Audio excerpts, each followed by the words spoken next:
Туризмот пред колапс. Ниту македонците резервираат за странство, ниту пак странците доаѓаат кај нас. Тури за Великден речи си и да нема. Туристичките агенции во страв. Ако состојбата со коронавирусот продолжи, нула ќе изнесува бројот на туристи до крајот на мај, а веројатно и во јуни. Сите претходно закажани аранжмани за овој период, странските агенции веќе ги откажале. Загубите на туристичките агенции изнесувале и до 80% во февруари и март. Имаме наеднаш буквално нула. Верувајте ни, значи моментално се случува буквално нула. Сите тури се откажани, значи буквално све. Имаме барања за одлагање на плаќања.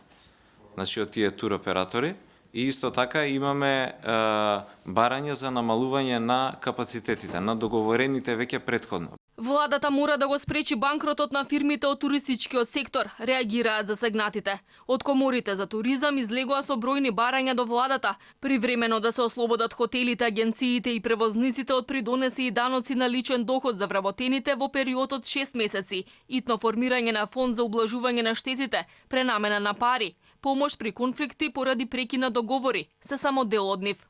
Може да се случи тој кадар да биде непотребен во моментот на немање гости или немање активност, но правните субјекти кои работат у гостителство и туризам по секоја цена сака да ги задржат тие луѓе, бидејќи верувајте дека денеска кадар во туризмот и угостителството многу тешко се наоѓа.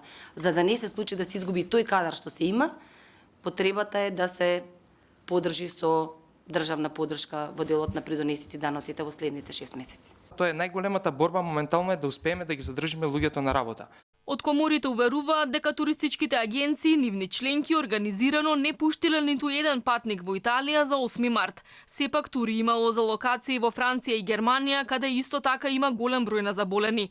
Критикуваат дека и покрај тоа што нискобуџетниот авиопревозник Визер ветил дека ќе ги врати парите за купените билети, сумата не била рефундирана во целост, туку едва и 10% од неа. Ги повикаа сите, кога веќе ограничено може да патуваат во странство, да и помогнат на домашната економија и да ги посетат домашните туристички центри, а конгресите, саимите, конференциите да се одржуваат на македонска територија.